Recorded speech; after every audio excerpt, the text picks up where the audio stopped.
The comets and asteroids that we find near Earth, they tell us the history of how the solar system formed. So when we detected Oumuamua, this of course became this very unique opportunity to understand how distant planetary systems formed, where Oumuamua came from. And from that, we can maybe understand if those planetary systems are very similar to our own or very different.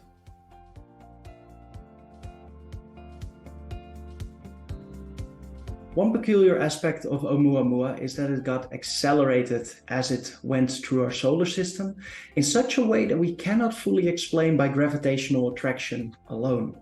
Now, earlier this year, two researchers, they postulated that this might be due to hydrogen gas being released from its surface. And while that hydrogen gas releases, it gives the object a little bit of an extra push to accelerate it. Now, these researchers, they say that the hydrogen was formed in interstellar space by cosmic ray particles that interact with water ice that is trapped in Oumuamua. Now, to explain the acceleration, a massive amount of hydrogen gas is required. And I got a little bit skeptical if that can actually be formed under these conditions.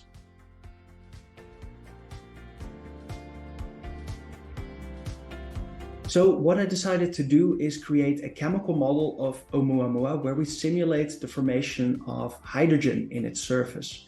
Now, what I found there is that you can only form the large quantities of hydrogen that you need when this object is really old, probably as old as 1 billion years, and its ice, its subsurface composition needs to be very different and peculiar. It should contain large amounts of methanol and ammonia besides just water. Now, this would make Oumuamua a very chemically peculiar object that is very different from the water-dominated comets and asteroids that we see in our own solar system.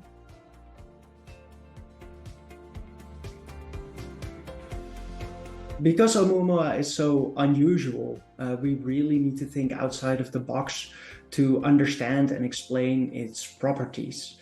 This requires us to find really creative and new takes on chemistry and astronomy and physics, which we can then apply on other objects in our universe to understand those a little bit better as well.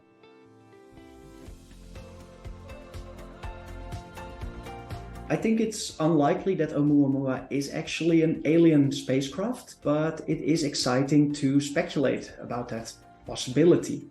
Unfortunately, some astronomers have hijacked this debate for personal gain with unnuanced scientific work, and that's really a shame.